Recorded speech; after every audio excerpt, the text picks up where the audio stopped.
Things you don't know about Walt Disney. Walter Elias Disney was an American entrepreneur, animator, writer, voice actor, and film producer. A pioneer of the American animation industry, he introduced several developments in the production of cartoons. As a film producer, Disney holds the record for most Academy Awards earned by an individual, having won 22 Oscars from 59 nominations. He was presented with 2 Golden Globe Special Achievements Awards and an Emmy Award, among other honors. Several of his films are included in the National Film Registry by the Library of Congress. Born in Chicago in 1901, Disney developed an early interest in drawing. He took art classes as a boy and got a job as a commercial illustrator at the age of 18. He moved to California in the early 1920s and set up the Disney Brothers studio with his brother Roy. With Ub Iwerks, Walt developed the character Mickey Mouse in 1928, his first highly popular success. He also provided the voice for his creation in the early years. As the studio grew, Disney became more adventurous, introducing synchronized sound, full-color, 3-stripe, Technicolor, feature-length cartoons, and technical developments in cameras. The results seen in the features such as Snow White and the Seven Dwarfs 1937, Pinocchio Fantasia both 1940, Dumbo 1941, and Bambi 1942 furthered the development of animated film. New animated and live-action films followed after World War II, including the critically successful Cinderella 1950 and Mary Poppins 1964, the latter of which received 5 Academy Awards. In 1950s, Disney expanded into the amusement park industry, and in 1955, he opened Disneyland in Anaheim, California. To fund the project, he diversified into television programs such as Walt Disney's Disneyland and the Mickey Mouse Club. He was also involved in planning the 1959 Moscow Fair, the 1960 Winter Olympics, and the 1964 New York World's Fair. In 1965, he began development of another theme park, Disney World, the heart of which was to be a new type of city, the experimental prototype community of tomorrow, Epcot. Disney was a heavy smoker throughout his life and died of lung cancer in December 1966 before either the park or the Epcot project were completed. Disney was a shy, self-deprecating, and insecure man in private but adopted a warm and outgoing public persona. He had high standards and high expectations of those with whom he worked, although there have been accusations that he was racist or anti-Semitic. They have been contradicted by many who knew him. His reputation changed in the years after his death, from a fervor of homely patriotic values to a representative of American imperialism. He nevertheless remains an important figure in the history of animation and in the cultural history of the United States, where he is considered a national cultural icon. His film work continues to be shown and adapted. His namesake studio and company maintains high standards in its production of popular entertainment, and the Disney amusement parks have grown in size and number to attract visitors in several countries. Enough with the intro. Now let's back to our discussion topic. Number 1. Walt Disney played Peter Pan in a school play. The story Peter Pan surely held a special place in Walt Disney's heart. Not only was it a hit movie for him in 1953, it also took him back to his childhood. After seeing Peter Pan on stage, young Walt was given the opportunity to play the boy who wouldn't grow up in a school performance. Walt later recalled that his brother Roy was in charge of the group used to hoist him over the stage to simulate flying. It was just one of their many creative of collaboration. Number 2. Walt Disney was a high school dropout. Walt was just 16 when he left school to join the Red Cross Ambulance Corps, wanting to do his part in World War I, but because he was just shy of the minimum age requirement of 17, he forced a different date on his birth certificate. Disney didn't see much action. However, he was sent to France in late 1918. Not long after the armistice was signed that ended the fighting, he still helped where he could, driving Red Cross officials and performing other tasks before he was discharged in 1999. Number 3. Walt is almost sold vacuum cleaner for a living. In 1923, Walt joined his older brother Roy in LA to pursue a career in animation. Roy had been selling vacuum cleaner door to door to make ends meet and encouraged Walt to do the same. Walt considered it, but before he could get sucked in by a clever scheme, he got a call from company in New York that wanted him to make shorts for them. Number 4. Mickey Mouse wasn't Walt Disney's first big creation. In 1927, Universal asked Walt and his chief animator Ub Iwerks to create a cartoon character for them. The result was Oswald the Lucky Rabbit. Oswald was a huge hit, complete with robust merchandising. With this success under his belt, in 1928, Disney went to New York to renegotiate his contract with producer Charles Mills. Mills, however, countered with a different deal. He wanted to cut the budget and to add salt to the wound. Mills had been working backdoor deals to hire Disney's animators out from under him. In the end, Universal ended up with the rights to Oswald, and Disney left New York feeling as if he had lost almost everything. But it all worked out in the end. On the train ride back to California, Disney sketched a character that would eclipse Oswald in popularity. Mickey Mouse. The company regained control of the obscure character in 2006, almost 8 decades after losing him. The rights were part of trade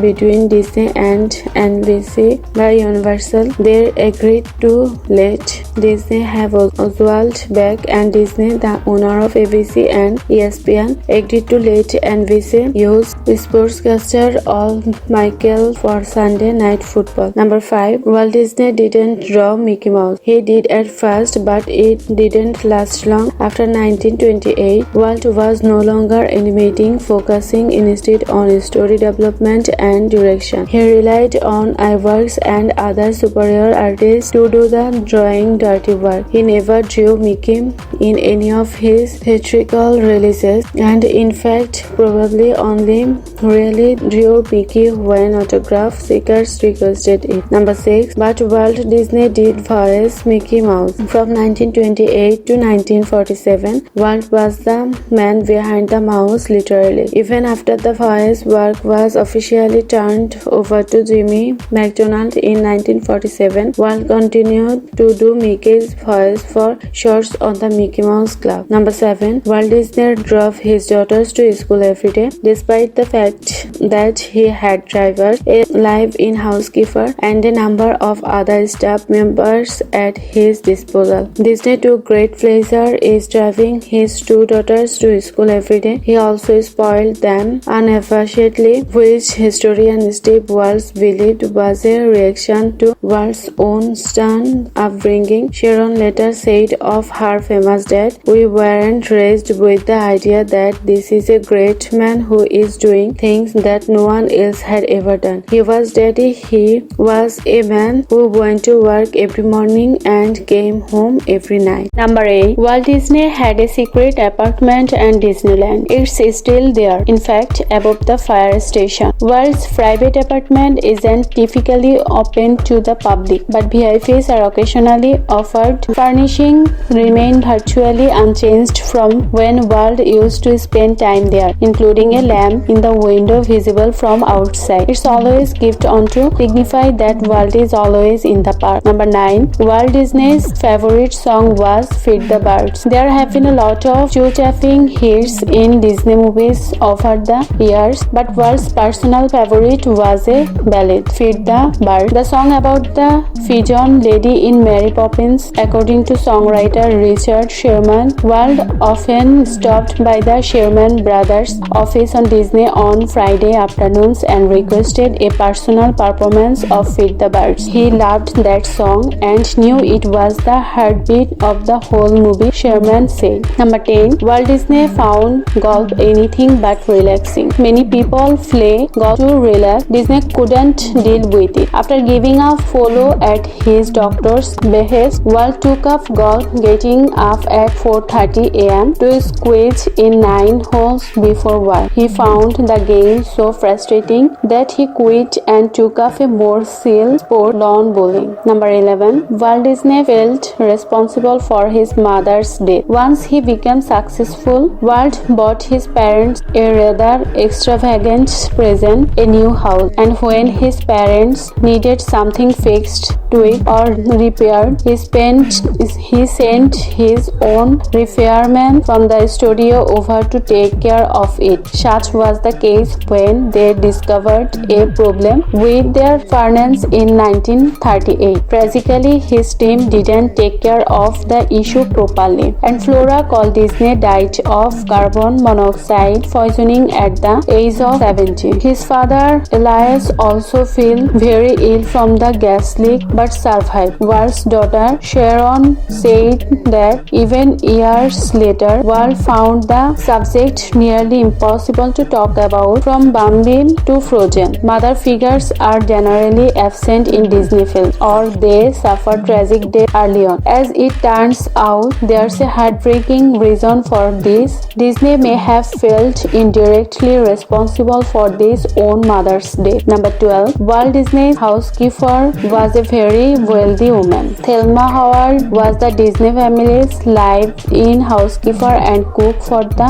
3 decades. She was hired in 1951 and quickly became part of the family, even making sure the fridge was well stocked with hot dogs. Walt liked to eat them cold as a snack when he got home from work. As a part of her annual Christmas gift, the Disneys gave her stock in the company. She never did anything with her share, and by the time she died in 1994, the woman was a multimillionaire because of them. She left nearly $4.5 million to poor and disabled children, and roughly the same amount to her disabled son. Number 30. Walt Disney was obsessed with trains. Walt always had an interest in trains, even building an elaborate model in his office, which he enjoyed running for his guests. In 1948, his hobby grew to new heights when he constructed a 1:8 scale model in his backyard with track spanning half a mile. He deemed it the Carolwood Pacific Railroad. Number 14. Disney's last written communication was rather mysterious and involved Kurt Russell. Shortly before this date, Disney wrote Kurt Russell on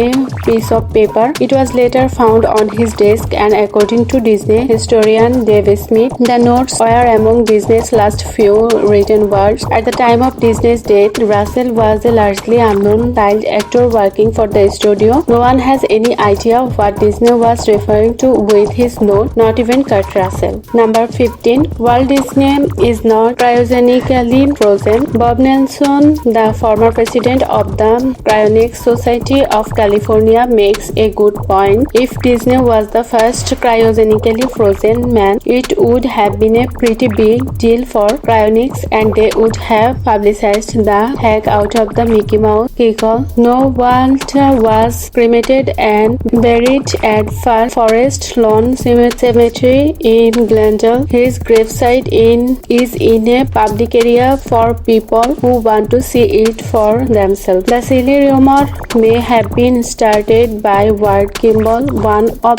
Disney's famed 9 old man animators who has a weak sense of humor. Number 16. He acted out the entirety of Snow White himself. Making the first feature-length animated movie was a huge undertaking, and Walt Disney knew Snow White and the Seven Dwarfs was going to be a tough sell. So, in order to convince his team it was even possible, he gathered everyone around and performed a one-man theater. Disney acted out the entire movie by himself from beginning to end. He fully performed with each character, mimicking their physical stature and characteristics, and giving each one a unique voice. True to form, Disney captured everyone's imagination and convinced them the thing could work. Art director Ken Anderson said, "We were spellbound. He was all by himself and he acted out this fantastic story." Number 17. He was fierce anti-communist. Disney was completely opposed to the spread of communism and accused many of his animator colleagues of being secret communists. He was also convinced the Screen Actors Guild was full of commies, and when his workers tried to unionize, he accused the union of being a communist front. Disney even went so far as to testify in front of Senator Joseph McCarthy's House, an American activist committee. The committee was the result of a nationwide scare over the possibility of communist sympathizers living in America, and Disney was happy to help root them out. Number 18. He and his brother Roy had a feud that divided the company. After Disney's first studio went bankrupt, he started Disney's Brothers Studio with the help of his older brother Roy Disney, a banker. Walt changed the name to the Walt Disney Studios shortly thereafter, and that wasn't the first sign that the brothers didn't exactly see eye to eye. Roy was more level-headed than Walt, and the two clashed frequently. When you worked at Disney, you were either one of Walt's boys or one of Roy's boys. Sometimes they argued bitterly in front of employees and didn't speak more months, but things were eventually patched up, and there's now a Roy Disney train and a statue of him with Minnie Mouse at Disney World. Number 19. He first a birth certificate to join the war. At the age 16, Disney dropped out of high school. While I had broken out and he was eager to join the fight, but he was too young to enlist, so he forged a birth certificate claiming he was 18 years old. Disney's artistic talents must have extended to forgery because the fake certificate worked. Disney joined the Red Cross American Ambulance Corps and got shipped off to France, where he drove ambulances for a wartime hospital. Number 20.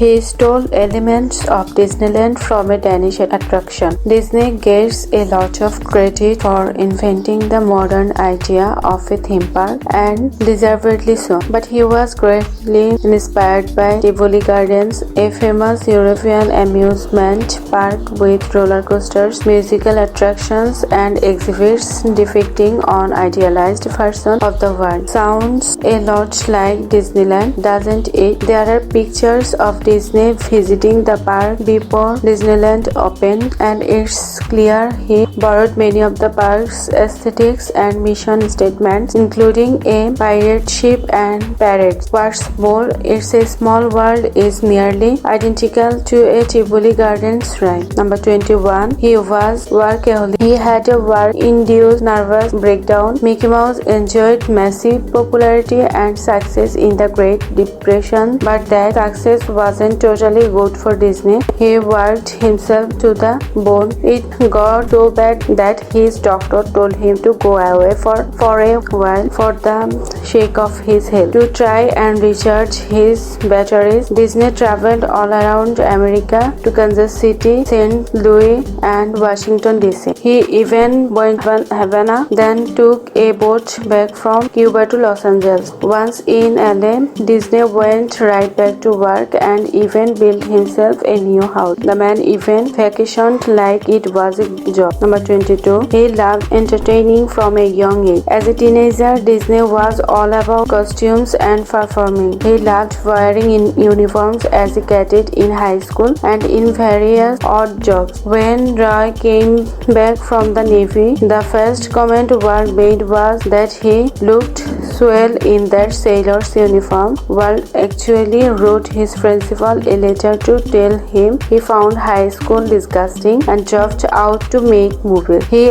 and a friend, Rasmus, invested in a movie camera and began making amateur children's movie on their own. Number 23. He was friends with the founder of McDonald's. While stationed at a military training base in South Beach, Connecticut, Disney befriended a 15-year-old craftsman named Roy Kroc. Kroc would go on to purchase McDonald's from its original founders and turn it into a global empire. Like Walt, Kroc had also lied about his age to enlist. Kroc nicknamed Disney Diz and called him a strange duck. Whenever we went into town to chase girls, he stayed in camp drawing pictures. Kroc wrote Disney many years later about building a McDonald's in Disneyland, but the idea never materialized. Number 24. He wanted Epcot to be a futuristic utopian society. Nowadays, Epcot is known as the strange part of Disney World, with pavilions representing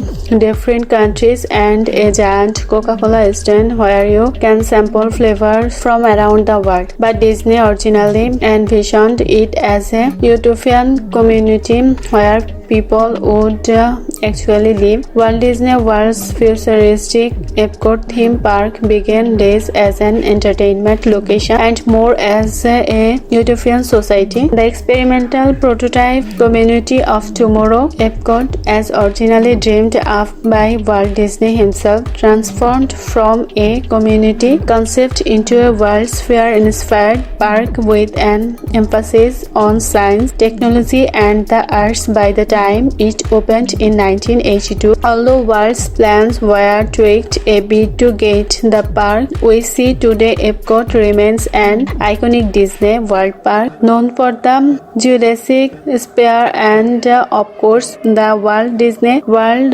monorail. Epcot is essentially two parks in one. On one side, Future World boats attraction housed within separate buildings themed to space travel, imagination, and aquatic life. On the other side, of course, World Showcase features 11 pavilions themed to countries with respective dining, entertainment, and attractions. Set on an idyllic waterfront lagoon, the experimental prototype community of tomorrow would have been home to 20,000 people in Disney's words. It will be a community of tomorrow that will never be completed but will always be introducing and testing and demonstrating new materials and new systems. The idea was scrapped after his death in 1966. Number 25. He had a strained relationship with his father. Elias Disney, Walt's father, didn't understand Walt's love of silliness and entertaining. Elias was a serious man and a strict disciplinarian, but on the occasions when Walt could make him laugh, he would laugh until he had tears in his eyes. When Walt wanted to join the war, Elias refused to sign an official document confirming his age. However, Elias did pay for Walt's cartooning classes and Walt mentioned a tremendous respect for him. I always did. In spite of his arguments, I worshipped. Number 26. He started in advertising. Before founding his studio, Disney secured a job as an artist for an ad agency, telling his Aunt Margaret, "Auntie, they are paying me to draw." However, he didn't get to draw for long. Young Walt was laid off a month later. After failing to bring in enough business on his own, Disney eventually wound up reluctantly working for the Kansas City Film Ad Company. It was while working for this ad company that he first learned about a little thing called animation. Number 27. His first animation studio failed hard. Disney saw enormous potential in the relatively new field of animation animation and formed laugh-o-gram film industry in Kansas City at the age of 20. They made several short animated adaptations of fairy tales, and Disney hired lots of early pioneers of animation. They were plagued with money issues. At one point, Disney lived in his office and took baths once a week at Union Station. After a particularly bad business deal, he was forced to file for bankruptcy. Disney later said, "I think it's important to have a good heart failure when you are young." Number 28. Everyone thought Snow White was a bad idea. After lots of successes with animated shorts, Disney decided to make the first feature-length cartoon. Everyone thought it was a terrible idea. Disney says it was prophesied that nobody would sit through a cartoon an hour and a half long. But we decided to go for broke. Production issue, delayed release dates, and ballooning cost fueled the fire. But on December 21, 1937, Disney finally released Snow White and the Seven Dwarfs to huge success. We realized we were in a new business. We had been heavily in debt, and within 6 months, we had millions in the bank. Number 29. He founded Disneyland himself. In the 1950s, people viewed amusement park as being unsafe and kind of gross. But Disney's envisioned park that could be as exciting and well constructed as his animated creations. Problem was nobody wanted to give him the money to build it. Disney later recalled, "I kept working on it and I worked on it with my own money." True to his word, Disney sold his own life insurance policy and in 1952 self-funded his own company to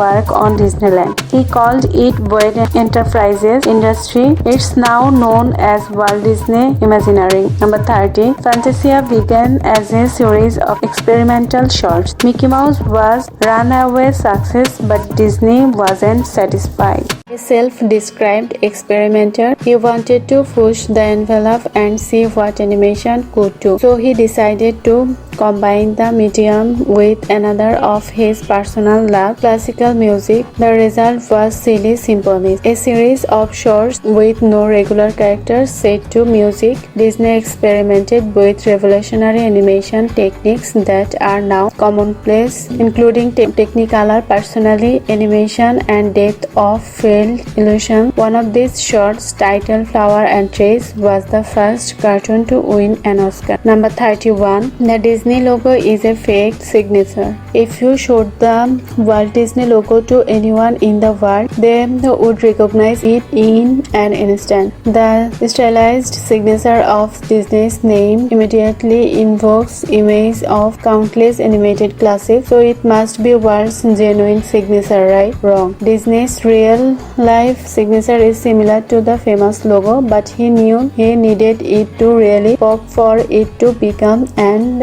image people recognized worldwide. So he trained employees to make their own versions of his signature. The Disney logo is actually based on one of those convincing fakes. Number 32. He made the first cartoon with synchronized sound. By 1928, Disney had made two silent Mickey Mouse shorts. For the third, he wanted a new challenge, adding sound that perfectly matched up with the characters' actions on screen, which had never been done in a cartoon before. To get the effect right, Disney had the voice actors, the orchestra, and the sound effect all perform their parts live in the studio. He printed a bouncing ball on the animation to keep everyone in sync, and it worked like a charm. The name of the short is Steamboat Willie. To improve the quality of the music, Disney hired the professional composer and arranger Carl Stalling, on whose suggestion the Silly Symphony series was developed, providing stories through the use of music. The first in the series, the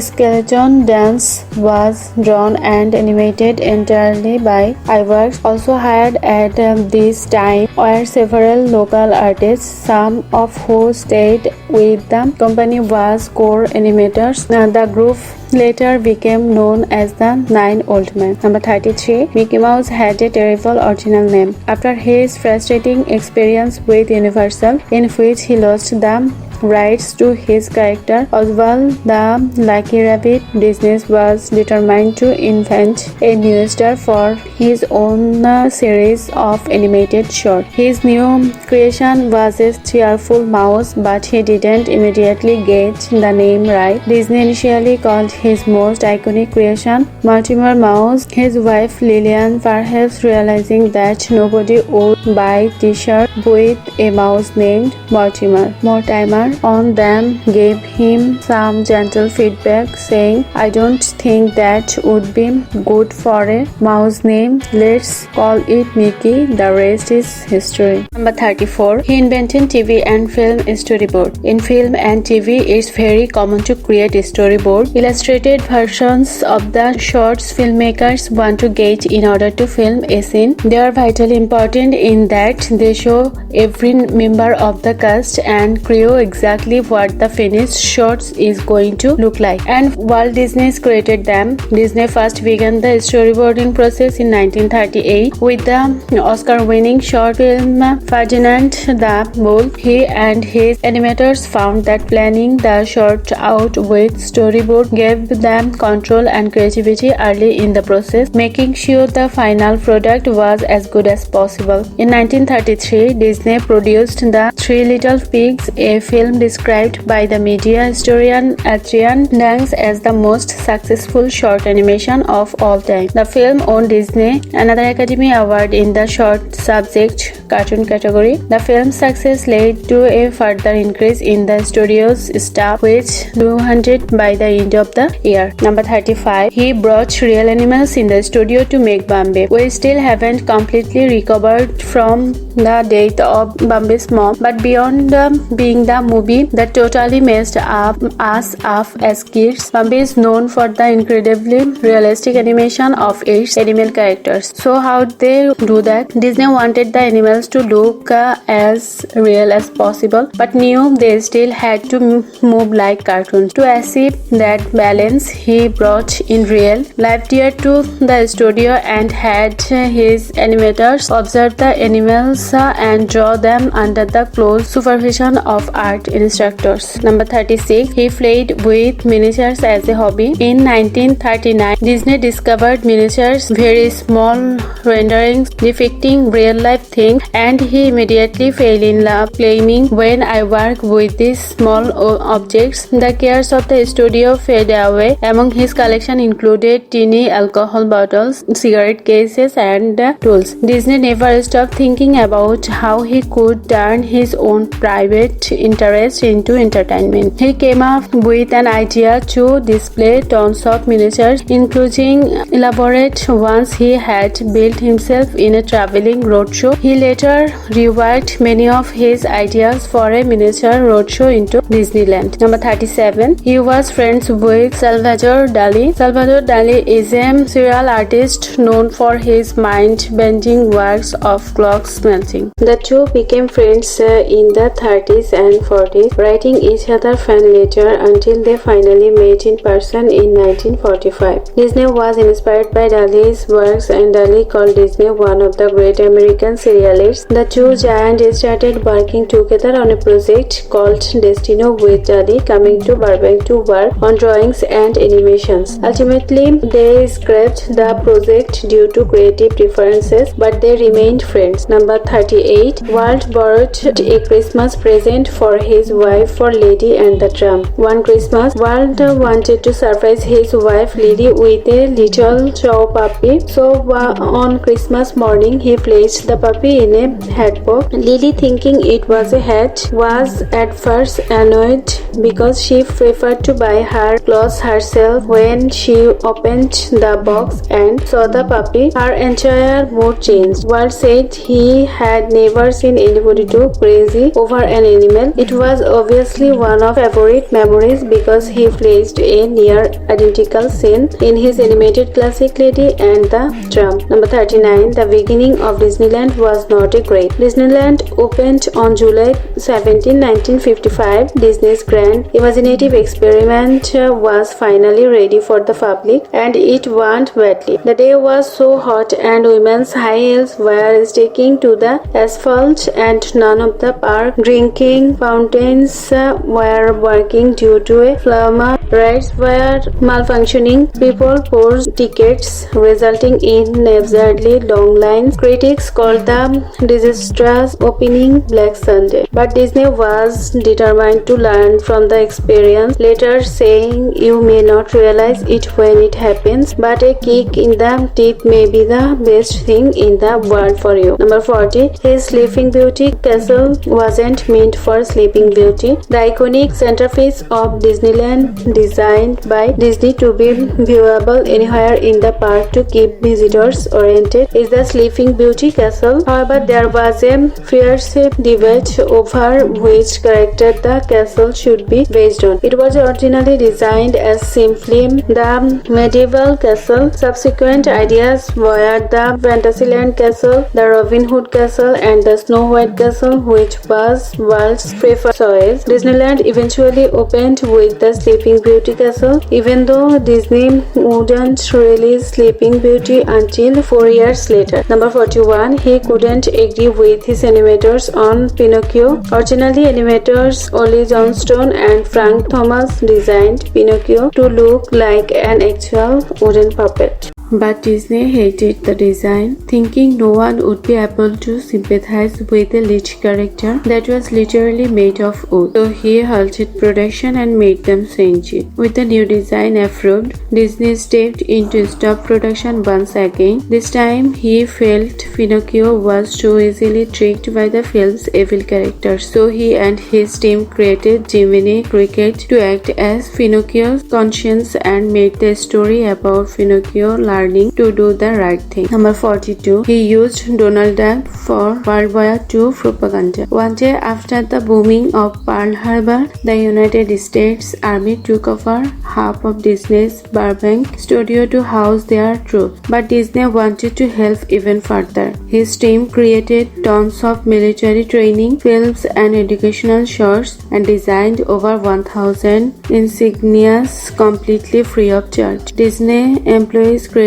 educational films for various federal agencies, including a 1942 animated short, The New Spirit, commissioned by the Treasury Department to encourage people to pay their income taxes as a way to support the war effort. In particular, Donald Duck became a public face for American patriotism and duty during the Second World War. He starred in a series of shorts depicting him on the front lines of the war in Europe. At home, Donald's image helped sell saving bonds and make them appealing to children, although Walt initially was reluctant to risk tarnishing his image as a non-political entertainer by producing bluntly propagandistic works. His team eventually turned out animated shorts such as 1943 Der Fuhrer Face, which made fun of the Nazis and again starred Donald Duck. Additionally, after reading the 1942 bestseller Victory Through Air Power by Major Alexander D. Seversky,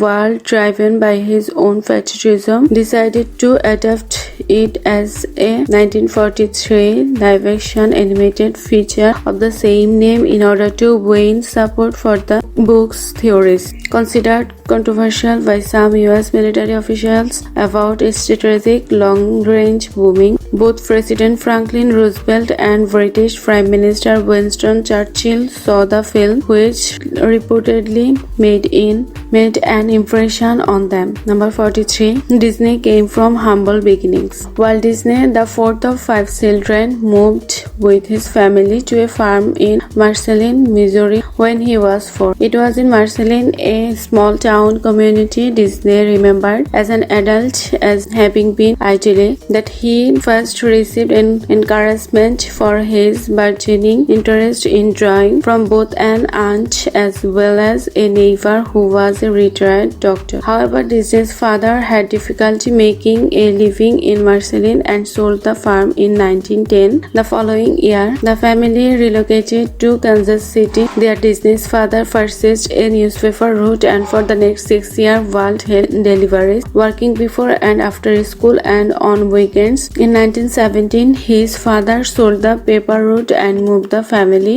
back to Chicago, where he was employed at a jelly and fruit juice company. Number 44. The initial plans for Disneyland were small scale. Walt originally intended to build a small amusement park near his Burbank studio. However, his plan soon grew more ambitious, and in 1953 he hired a research firm to find the optimal Southern California location for a large-scale theme park. After studying factors such as population growth, weather pattern, transportation option, the firm recommended the site that would become Disneyland's home, a 160-acre parcel consisting mostly of orange trees in Anaheim. Construction began in July 1954 and Disneyland opened a year later. On July 17, opening day didn't go smoothly, though people produced counterfeit tickets, leading to an over-capacity crowd of attendees. Rides broke, parts of the park were unfinished, and a gas leak forced Fantasyland to be closed. Disneyland's debut was showcased in a live TV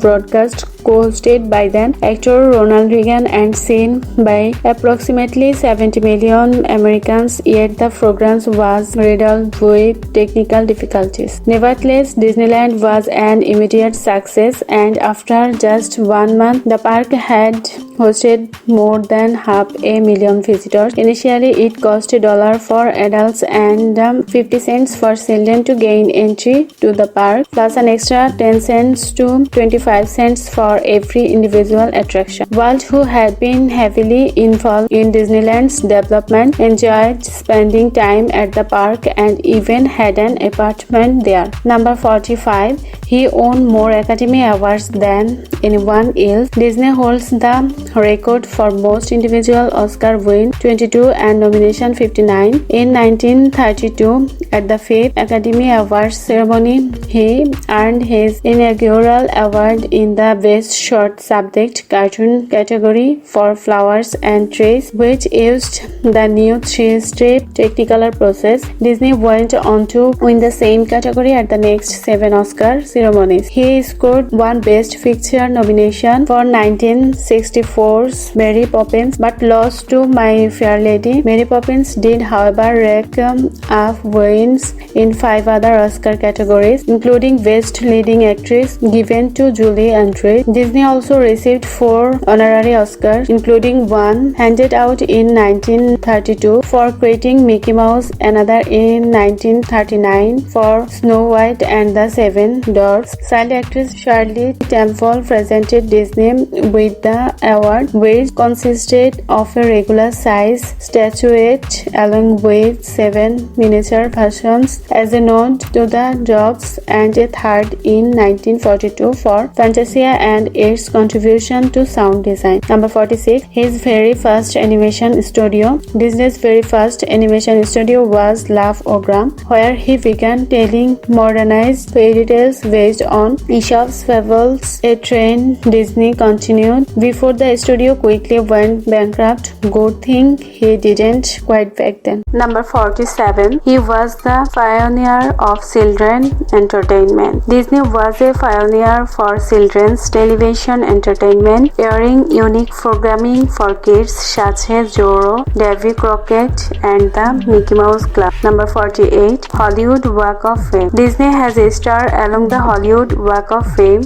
along with Mickey Mouse, who was the first animated character to receive one. Number 49. The character Wall-E was named after Disney himself. The name Wall-E is a tip of the hat to Walter Elias Disney. Wall-E Fat Cockroach was nicknamed Hal by the fixer artist in reference to silent film producer Hal Roach and Hal 9000 from 2001 A Space Odyssey. Number 50. Disney had plans to build a ski resort. Shortly before his death, Disney had plans to build a ski resort. The Walt Disney Company ended up deciding to move forward with Disney World instead. Number 51. His last film. The last film Disney personally oversaw was The Jungle Book before his death from lung cancer in 1966. When Disney died, 25% of his estate went to CalArts, helping the private university build up its campus. Number 52. His code name. His employees had a special code name for him. Disney animators would use the code "Man is in the forest" as a warning to get back to work when Walt was approaching. Number 53. He didn't allow women to be animators. Not that this was an unusual practice in 1938, but as was stated in no uncertain terms to a woman applying for a spot in the animation training school, women do not do creative work.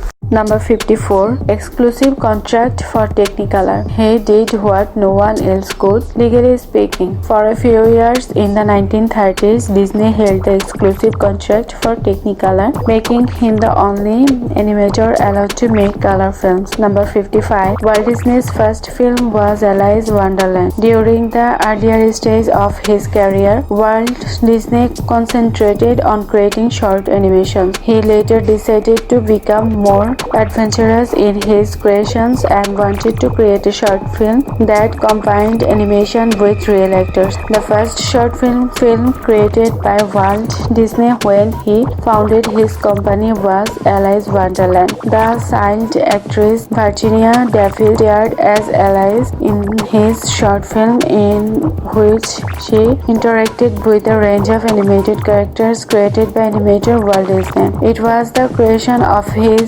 this film which led to Walt moving to Hollywood to be close to his brother Roy, so the pair could start their business. Their intention was to produce a series of Alice comedies in collaboration with film distributor MJ Winkler Productions. Number 56. How he met his wife. Early in 1925, Disney hired an ink artist, Lillian Bounds. They married in July of that year at her brother's house in her hometown of Lewiston, Idaho. The marriage was generally happy according to Lillian, although according to Disney's biographer Neil Gabler, she did not accept Walt's decisions meekly or his status unquestionably, and she admitted that he was always telling people how handpicked he is. Lillian had little interest in films or the Hollywood social scene, and she was, in the words of the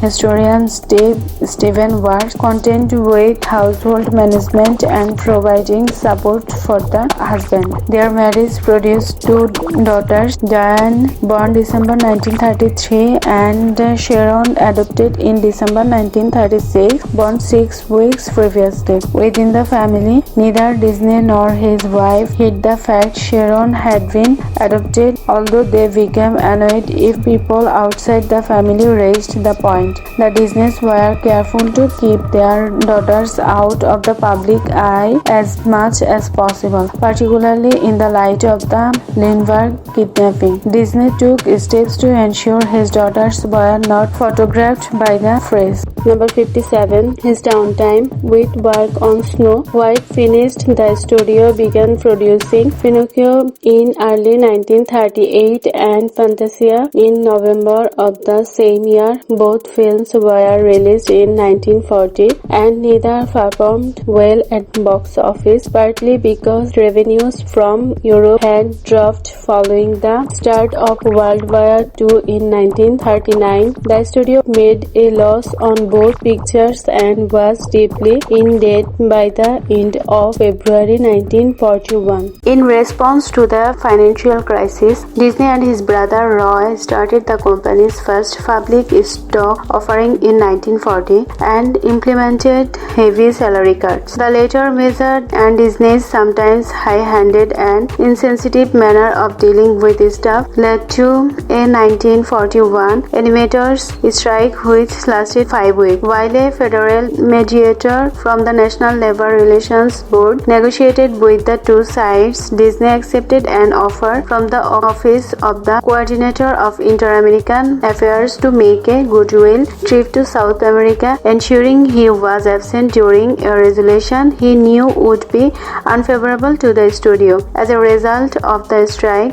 and the financial state of the company, several animators left the studio and Disney's relationship with other members of staff was permanently strained. As a result, the strike temporarily interrupted the studio's next production, Dumbo 1941, which Disney produced in a simple and inexpensive manner. The film received a positive reaction from audiences and critics alike. Number 58. He was a heavy smoker. Disney had been a heavy smoker since World War I. He did not use cigarettes with filters and had smoked a pipe as a young man. In November 1966, he was diagnosed with lung cancer and was treated with cobalt therapy. On November 30, he felt unwell and was taken to St. Joseph Hospital, where on December 15, 10 days after his 65th birthday, he died of circulatory collapse caused by the cancer. His remains were cremated 2 days later and his ashes interred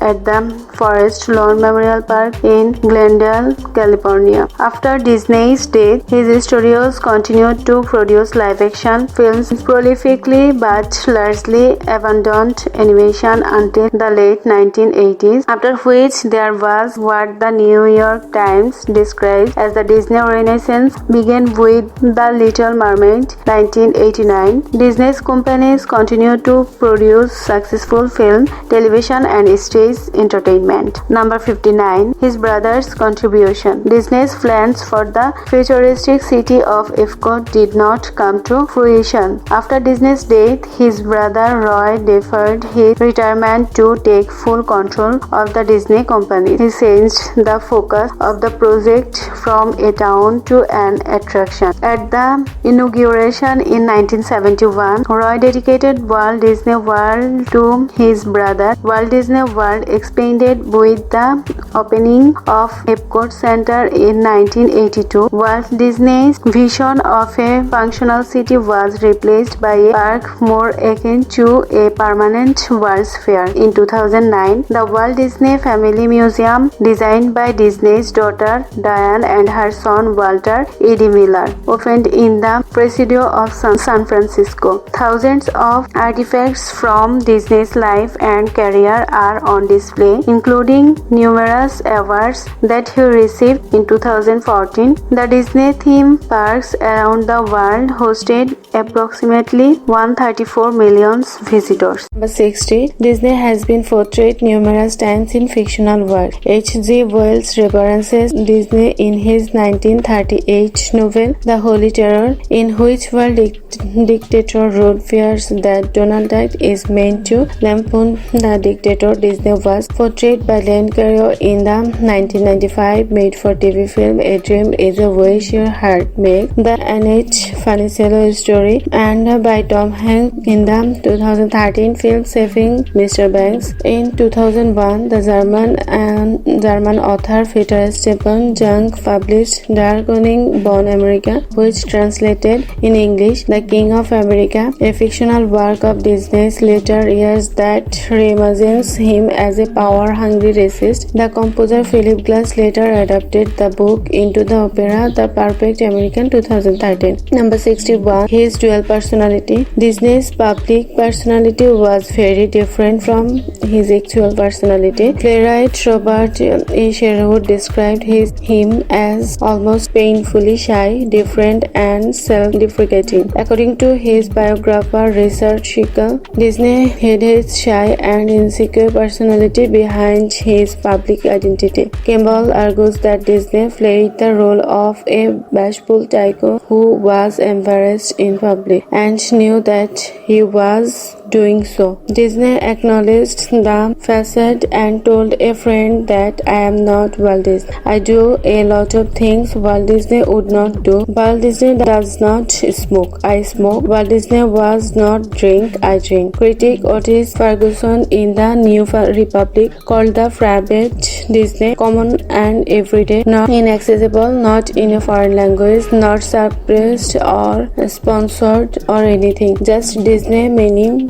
of those with whom Disney worked commented that he gave his staff little encouragement due to his exceptionally high expectations. Norman recalls that when Disney said that it was an indication of high praise instead of direct approval. Disney gave high-performing staff financial bonuses or recommended certain individuals to others, expecting that his praise would be passed on. Number 62. Walt Disney's grandson had to fight for his $200 million Disney family inheritance. Every family has its share of drama, and the Disney family is no exception. Walt's grandson Bradland is back in court. This time he is filed a civil lawsuit against a California judge who says violated his constitutional rights on a long-standing legal battle over the Disney family inheritance. His lawsuit was long time coming and didn't happen overnight. In fact, the story was first reported back in 2013. But before we discuss the present day, let's discuss the first and the events leading up to the lawsuit. We will start from the beginning with Walt and Lillian's daughter Sharon. Sharon Land was Walt's youngest daughter. Sharon's first marriage was to Robert Brown and they adopted a daughter. Her name was Victoria. No stranger to adoption, Sharon was adopted by Walt and Lillian when she was a baby. Eventually, Robert and Sharon divorced and Sharon married a second time. Bill Land, her second husband, was a real estate developer who scouted the 27,000 acres in Florida for Walt's Florida project. Sharon and Bill had two kids, twins named Brett and Michelle. They all seemed to live a happy life until in 1993. Sharon lost her battle to breast cancer and passed away at the age of 56. Almost immediately, Sharon's three grown children gathered in a North Hollywood office and found out the vast fortune that awaited them. Their grandfather Walt left behind more than they could have ever imagined. Here's the catch. Walt left everything in a trust, and the trust had guidelines and stipulations put in place by Walt for the terms of their combined trust, today worth about $400 million. Walt Disney's grandchildren were to receive 20% distribution. A good portion of the distributions were in Disney stock. The payouts were to be dispensed to the three children at the ages of 35, 40 and 45, once amounting to about $20 million for each grandchild every 5 years. At the time, Victoria was 27, the twins were 23. Injured Diane Disney Miller, Sharon empowered his trusted. Two of the three were ex-husband Bill and older sister Diane. The trustees and strict rules to follow, one of them being to withhold distributions in the event the children did not demonstrate maturity and financial ability to manage and utilize such funds in a prudent and responsible manner. Victoria received her 35th birthday distributions, $20 million, but a year later she had passed away. Her share of everything, the Disney family fortune, was added to Brad and Michelle lump sum. Fast forward 3 years to 2005, Brad and Michelle are about to turn 35. Financial advisor Robert Wilson had replaced Diane Disney Miller. She chose to resign from the trust in 1997. Robert announced the decision that Michelle would receive her millions but denied Brad his money because they felt that he hadn't demonstrated financial maturity. It should also be said that Michelle Land had her own issues. She had a history of drug addiction, and in 2009 a brain aneurysm left her with uncertain mental abilities. Despite her battles, she was always given her distributions, and it hasn't changed since. Several allegations were thrown around. There was years of painful depositions along a long trial ensued, all of which nowhere near represent the shiny Disney family image. A trial in 2006 was just the beginning. A judge found Brad to be incompetent and immature. However, the judge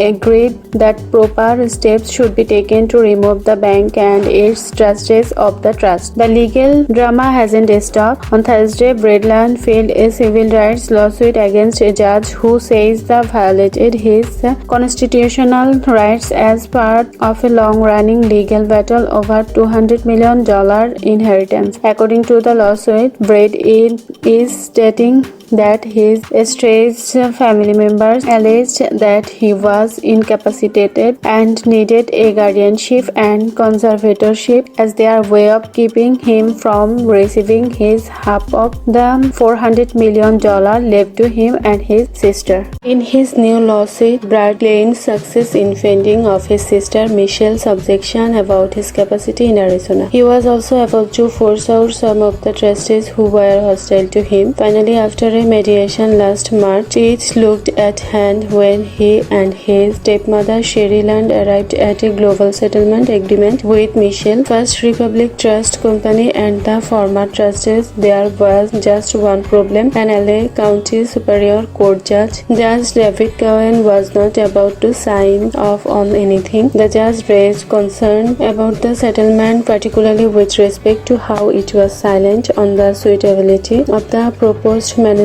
of the trust going forward of this very large amount of funds for a person with limited intellectual abilities. Brad attempted to get a California appeals court to step in, but there was no use. The orders weren't final ones and thus not appealable in the state of California. Brad Land is back in a federal court seeking a declaratory judgment that Cohen violated his constitutional rights. Land continues to point out that his incompetence needs to be proven, and no family member or judge has been able to show that in the court. It's such a sad story. It makes you wonder what Walt would think of all this. By the way, the amount Brad Land is owed if the case were to go his way is over $200 million. Thanks for watching. If you like the video, please subscribe to my channel, hit the like button below, and please don't forget to share this video with your friends.